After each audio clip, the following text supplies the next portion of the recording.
Bienvenidos a una nueva clase de Personal Trainer. Hoy vamos a hablar de la carga del entrenamiento, los estímulos que tenemos y las distintas adaptaciones que vamos a atravesar como procesos fisiológicos. Dice que cuando hablamos de carga de entrenamiento nos referimos al trabajo o estímulo que produce un efecto de entrenamiento que lleva a un proceso de adaptación. Es decir, hacemos la actividad física, lo recepcionamos como estímulo y el cuerpo de manera fisiológica lo va a empezar a adaptar de distintas maneras. Tenemos distintos tipos de cargas que nos van a ayudar a conceptualizar y a darle nomenclaturas a nuestros entrenamientos. Dice que tenemos la carga externa o física, que es el ejercicio que se le presenta a un deportista con el objetivo de que éste realice un trabajo físico que le llegue a provocar un impacto positivo en relación a su entrenamiento. Va a ser fundamental que se apliquen cargas que sean capaces de soportar, que no sean superiores ni inferiores por debajo de su condición física actual, ¿sí? Es decir, vamos a, como siempre, a trabajar con un peso regular, donde nuestro alumno pueda trabajar cómodo para poco a poco ir avanzando. Después tenemos la carga interna o fisiológica, que se refiere al efecto que produce la carga externa sobre el organismo y los sistemas funcionales, como puede ser el cardiorrespiratorio o muscular de cada individuo. Tengamos en cuenta que cuando empezamos a hacer actividad física hay una alteración en la frecuencia cardíaca, en la frecuencia respiratoria, ¿sí? Nosotros empezamos a tener distintas adaptaciones en el cuerpo en base a estas cargas que empiezan a repercutir. Entonces tenemos estas dos características, ¿sí? Y hay conceptos centrales relacionados con la periodización, ¿sí? ¿Se acuerdan que estuvimos hablando de cómo tenemos que clasificar y periodizar nuestro entrenamiento en base a cada uno de nuestros alumnos? Porque siempre trabajamos de manera personalizada con cada uno de ellos. Dice que todo programa de entrenamiento con éxito permite la gestión de las respuestas de adaptación y recuperación a intervenciones específicas que se exponen de forma estructurada, ¿sí? Tengamos en cuenta el concepto de recuperación, ¿sí? Necesitamos que tengan estos espacios de descanso, de recupero para poder seguir avanzando. El éxito definitivo de todo programa de entrenamiento se centra en su capacidad para inducir adaptaciones fisiológicas específicas y traducir esas adaptaciones en incrementos del rendimiento.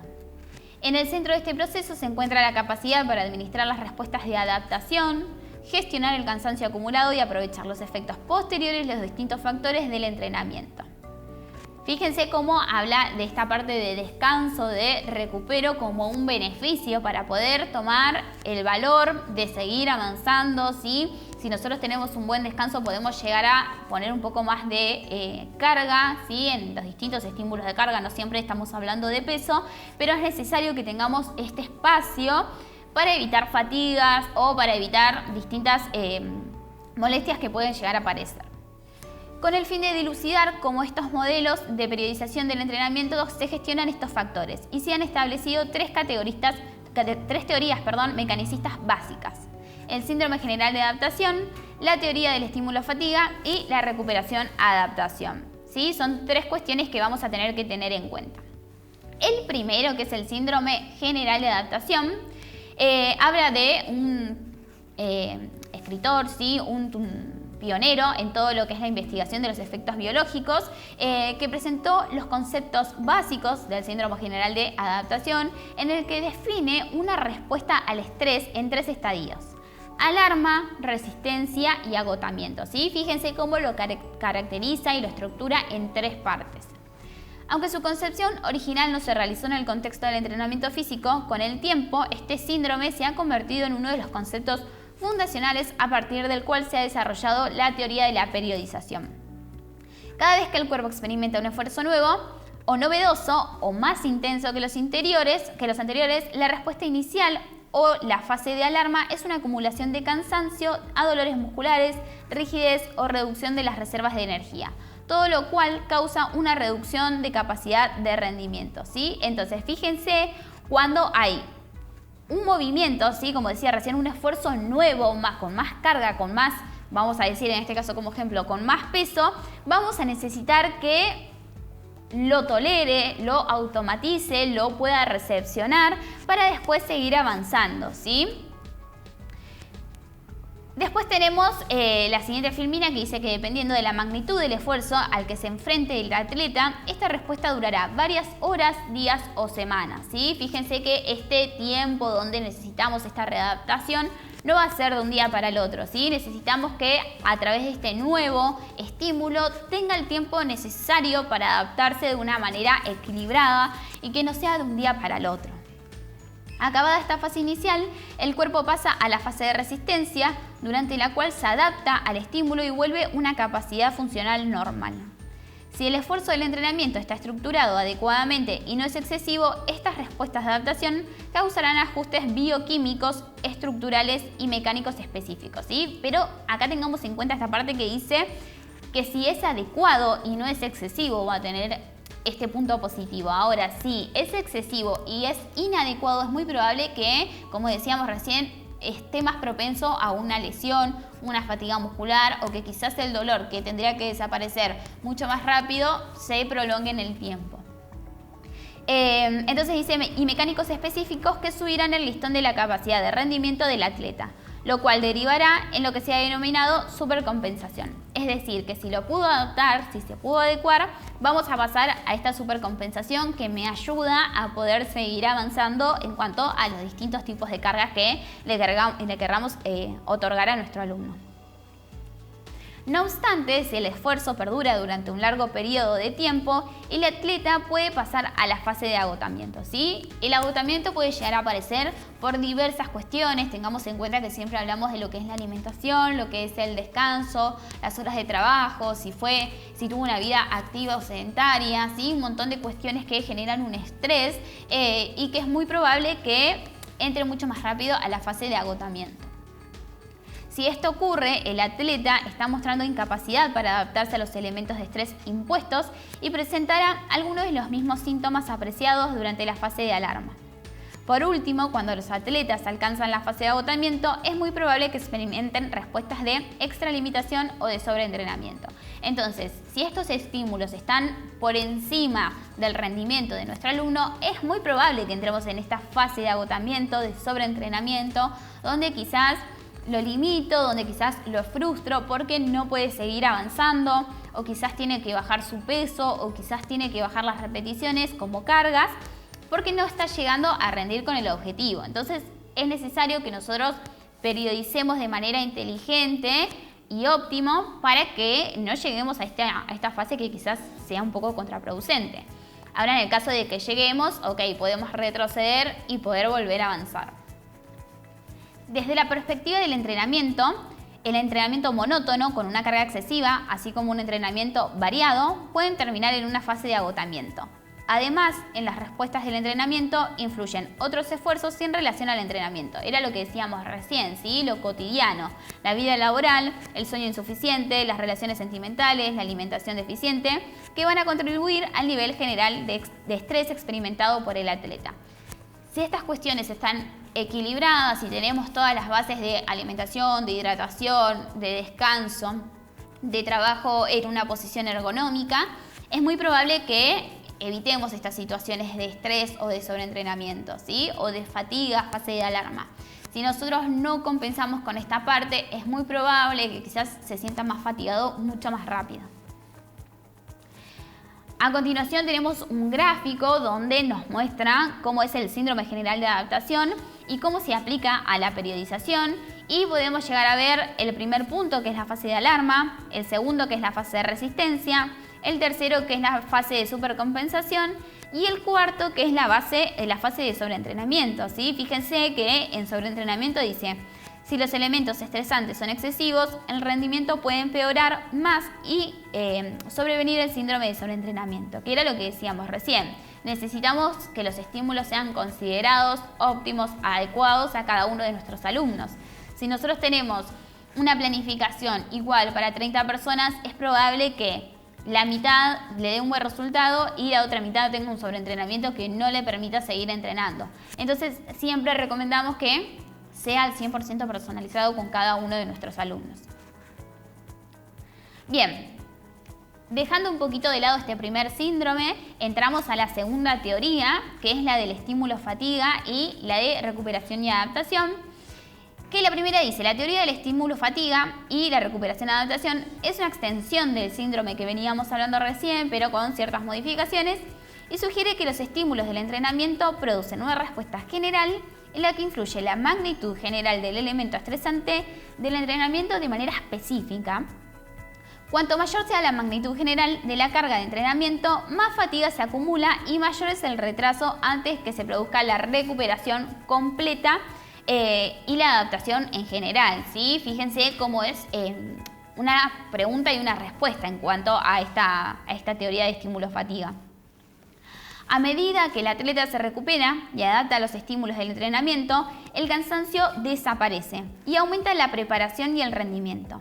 Si no se introduce un estímulo nuevo, se observa un estado de involución o de desentrenamiento, ¿sí? Hacemos este retroceso, es decir, una reducción de la capacidad general por debajo del valor de referencia. Entonces necesitamos tener nuestra base, necesitamos saber desde dónde partimos para seguir avanzando o para retroceder. En contraste, si se introduce un nuevo estímulo en el entrenamiento, el proceso se va a repetir, ¿sí? Esto va a ser de manera cíclica. Este patrón básico se presenta siempre que el atleta se expone al ejercicio, sesión, día o ciclo dentro de un plan de entrenamiento periodizado. Fíjense que tiene sus relaciones y sus diferencias con el síndrome general que estábamos hablando anteriormente. También dice que hay que reparar en que aunque la recuperación sea una parte importante, totalmente importante del proceso de entrenamiento, no siempre es necesario alcanzar un estado de recuperación completa antes de iniciar una nueva tanda o sesión de entrenamiento. ¿Y de qué hablamos en esta parte? Es muy probable que si hacemos un entrenamiento día por medio, todavía se encuentre cansado nuestro atleta, nuestro alumno, pero no por eso tendríamos que frenar una semana, ¿sí? El cansancio va a estar presente, pero si le volvemos a dar otro estímulo, van a ver que tenemos el proceso de adaptación y podemos seguir ejercitando. La manipulación de las cargas de trabajo y las intensidades del entrenamiento mediante el uso de sesiones o días de entrenamiento ligero y pesado sirven para modular las respuestas al cansancio y la recuperación, permitiendo que la condición física aumente o se mantenga, ¿sí? Esto era lo que decíamos recién. Si yo le sigo dando estímulos, puedo seguir avanzando, puedo seguir también realizando estas actividades de manera armoniosa, ¿sí? Con un mantenimiento o también dándole estímulos con una mayor carga. Conceptualmente, esta teoría sirve de base a los modelos de periodización secuencial que permiten la manipulación de diversos factores del entrenamiento para modular los niveles de cansancio general del atleta, el índice de recuperación y la respuesta y la adaptación a los estímulos de los distintos entrenamientos. En la siguiente filmina van a ver que tenemos un gráfico donde también nos muestra estos niveles de rendimiento que tenemos, ¿sí? En cuanto al punto inicial, que es el estímulo de entrenamiento, donde pasamos por la fatiga, donde pasamos por la recuperación, la supercompensación y la involución, ¿sí? Que ya nos va a preparar para el rendimiento, ¿sí? Fíjense que acá tenemos estos altos y bajos que nos ayudan a pasar por todo este proceso, que si nosotros lo mantenemos en una periodización, en un calendario, en una planificación macrocontextual, para después pasarlo a lo microcontextual, siempre estamos activos y siempre necesitamos estos procesos de altos y bajos para poder seguir avanzando, ¿sí? Es necesario estos periodos, ¿sí? Donde está la fatiga, donde está la recuperación, donde está la supercompensación y la involución para poder seguir con nuestro entrenamiento. Ahora, también tenemos que tener en cuenta lo que es la intensidad, que se va a definir como la fuerza del estímulo que experimenta el individuo durante el esfuerzo, ¿sí? Es la fuerza del estímulo. Nosotros tengamos en cuenta que se pueden llegar a dar variedad, cantidad de estímulos durante un entrenamiento, ¿sí? Y cada uno de nuestros alumnos lo va a recepcionar de una manera distinta. Todos van a tener una respuesta totalmente distinta al compañero en base a su actividad, en base a su vida cotidiana, ¿sí? Entonces tenemos que tener en cuenta que al hablar de la intensidad nos referimos a los aspectos cualitativos, es decir, de calidad de la carga, la cual resulta de diferentes factores. Porque en muchos casos creemos que la carga simplemente es desde el peso, ¿sí? Generando un poco más no sé, por ejemplo, cuando hacemos mancuernas, cambiar de una de 2 a 3, de 3 a 5, y no siempre hablamos de carga en cuanto al peso, ¿sí? Fíjense que tenemos estímulos por intensidad de número de repeticiones, tenemos la velocidad de ejecución, la complejidad del ejercicio y las duraciones de las pausas. Si nosotros planificamos, podemos llegar a tener distintos tests donde podemos llegar a variar y podemos llegar a tener un resultado cuantificado de cada una de estas intensidades y cómo eso avance. Podemos llegar a jugar con el número de repeticiones, podemos llegar a trabajar la velocidad de la ejecución, ¿sí? Podemos decir, quizás si tenemos 4 rondas, 4 vueltas, las primeras 2 van a ser un poco más lentas y la tercera y la cuarta va a ser a una velocidad mucho más rápida, ¿sí? Quizás le proponemos que sea la primera al 70%, la segunda al 90%, ¿sí? En la tercera volvemos al 70% y en la cuarta lo damos al 100%. Entonces así empezamos a variar estas velocidades de ejecución. Las complejidades del ejercicio, tengamos en cuenta que en los primeros encuentros vamos a hablar más desde lo posicional, donde empezamos a darle la teoría de la ejecución, para poco a poco ir complejizando cada uno de los ejercicios y que el alumno tenga variantes y no se vuelva monótono su actividad física. Y la duración de las pausas, tengamos en cuenta que cada vez podemos llegar a jugar con reducir el tiempo de pausa, reducir el tiempo de descanso entre ejercicio y ejercicio o entre serie y serie.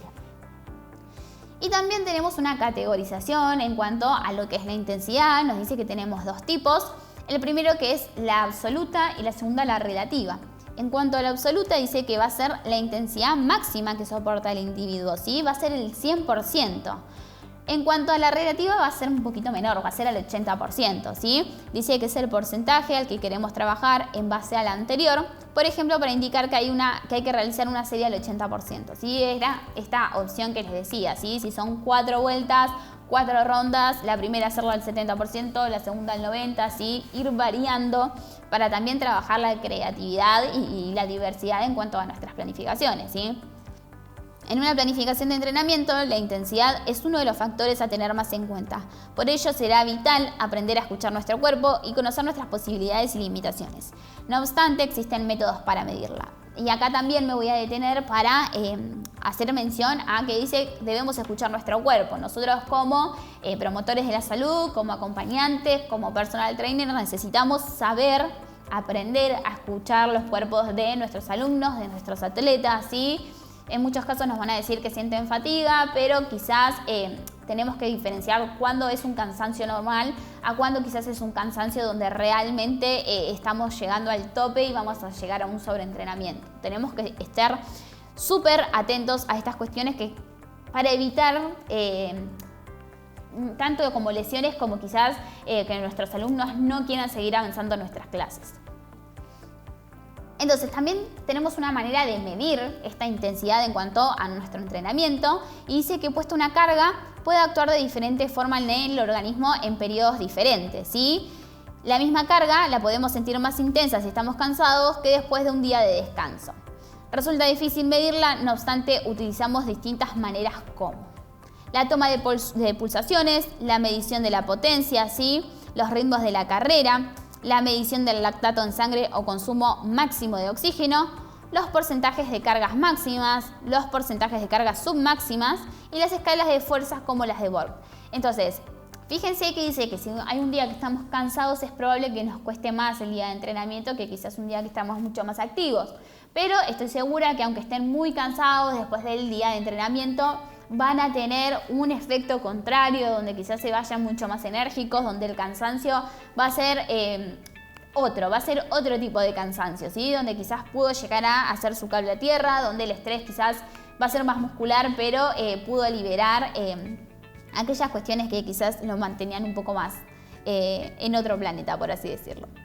Entonces acá, como decíamos recién, tenemos diferentes evaluaciones que podemos llegar a realizar. Hay infinidad de test que pueden llegar a utilizar en cada uno de sus entrenamientos y con sus alumnos, pero esos son los más básicos que podemos llegar a tener en un primer encuentro, ¿sí? Acá tenemos la escala de fuerza de Borg, ¿sí? Fíjense que el 0 es reposo total, el 1 es un esfuerzo muy suave, el 2 es suave, el 3 va a ser un esfuerzo moderado, el 4 un poco duro, 5 y 6 ya es duro, fíjense que allá empezamos el 7, 8 y 9 muy duro y el 10 va a ser un esfuerzo máximo. Entonces, lo que yo siempre les recomiendo es que tengan quizás una planilla de cada uno de sus alumnos y que siempre vayan escribiendo cómo son los avances, todos estos gráficos, todo lo cuantitativo que nos ayuda a poder comparar, ¿sí? De manera macrocontextual, en lo anual, mostrarle quizás cómo estaba en enero, cómo termina en noviembre, diciembre, contarle al alumno que quizás tuvo altos y bajos por tal motivo, donde vea el resultado de su esfuerzo, ¿sí? Y que siempre esté todo escrito. Entonces, en base a esta escala podemos llegar a tener una noción de cómo fue el ejercicio, el entrenamiento que tuvo en cada uno de sus días. Ahora, teniendo en cuenta las cargas máximas, ¿sí? Vamos a trabajar con protocolo RM. Se tomará como carga máxima aquella que el jugador pueda movilizar por sí solo y manteniendo la técnica establecida. Y el protocolo RM, pero de manera indirecta, es el método más utilizado para estimar la RM, consistente en usar ecuaciones de predicción basadas en el máximo número de repeticiones realizadas ante una carga submáxima, ¿sí? Entonces tengamos en cuenta que acá vamos a trabajar las repeticiones máximas y submáximas. Y acá tenemos un ejemplo, ¿sí? En cuanto a una repetición máxima, el segundo también va a ser en cuanto a una repetición máxima, el tercero también, pero con diferentes pesos que van a levantar por diferentes cantidades de repeticiones, ¿sí? Donde nos va a dar una cuenta en base a los resultados que esperamos obtener, los que tenemos, y acá tenemos una comparación en cuanto a cada uno de nuestros alumnos como base, ¿sí? Ahora también lo que tenemos que tener en cuenta en base a estas planificaciones, en cuanto a estas periodizaciones de entrenamiento, es el volumen que le vamos a brindar, ¿sí? Pero vamos a comenzar conceptualizando este término, ¿sí? El volumen de carga de entrenamiento se define como la cantidad total de actividad efectuada en el entrenamiento, ¿sí? La cantidad que vamos a tener como total en nuestro entrenamiento, ¿sí? ¿Y cómo lo podemos medir? Para medir la cantidad total de actividad realizada, los indicadores más comunes van a ser el tiempo, la distancia, el número de series, las repeticiones o kilos levantados. Vemos que el volumen va a ser un poco más fácil de medir en base a los conceptos que estábamos viendo anteriormente, ¿sí? En tiempo lo podemos cronometrar, en distancia lo podemos medir, ¿sí? En cuanto a número de series lo tenemos escrito en una planificación. Repeticiones o kilos levantados también. Y por último debemos tener en claro que no por aumentar el volumen va a mejorar nuestra condición física. ¿Esto qué quiere decir? Que si nosotros vamos un día y levantamos un peso exagerado o que no es el convencional que solemos trabajar, es muy probable que tengamos la repetición máxima, ¿sí? La mayor carga posible en cuanto a peso, pero no me va a mejorar al 100% mi condición física porque es muy probable que no lo pueda seguir realizando todos los días. Entonces es necesario que sea progresivo, ¿sí? Que sea de lo fácil a lo difícil y que poco a poco se pueda tolerar, que haya este proceso fisiológico de adaptación donde el alumno tenga los distintos estímulos necesarios para poder avanzar y que no sea de un día para el otro y que simplemente lo haga en un encuentro, ¿sí? En un entrenamiento. Ahora dice que el volumen e intensidad se va a modificar en los distintos periodos de ciclo según las características del deporte practicado y las del sujeto. ¿Y acá qué tiene que ver? Teniendo en cuenta cada uno de los objetivos de nuestros alumnos, teniendo en cuenta cada uno de los deportes que realizan, vamos a tener distintos espacios y tiempos en cuanto al volumen, la intensidad y la técnica, ¿sí? ¿Sí? Hay personas que quizás se están preparando para una final, no sé, de un partido de fútbol, va a ser totalmente distinto al entrenamiento de un tenista, ¿sí? O quizás de una persona que hace running, o quizás una persona que va a natación y que quiere complementar. Entonces necesitamos destinar cada una de las planificaciones en base a los objetivos y en base a nuestro atleta. Porque puede llegar a ser que, no sé, tenemos 3 nadadores que van por el mismo objetivo, pero cada uno va a tener un rendimiento distinto. Entonces es necesario que nosotros adecuemos, ¿sí? Planifiquemos en cuanto al volumen, la intensidad, la ejecución de cada técnica en base a cada uno de ellos. Entonces, teniendo en cuenta cada una de estas cuestiones, nosotros necesitamos armar esta planificación en base al volumen, en base a la carga, en base a los estímulos, en base a las distintas cantidades de conceptos que nos brindamos en esta clase para poder tener un buen resultado, para que nuestro atleta, nuestro alumno también esté próximo a cumplir con sus objetivos, ¿sí? Sean a corto o a largo plazo, y que pueda ver siempre los resultados, ¿sí? Si tiene un esfuerzo por un tiempo prolongado y no puede ver ningún resultado, es muy probable que se frustre, que se desmotive, que no tenga ganas de seguir.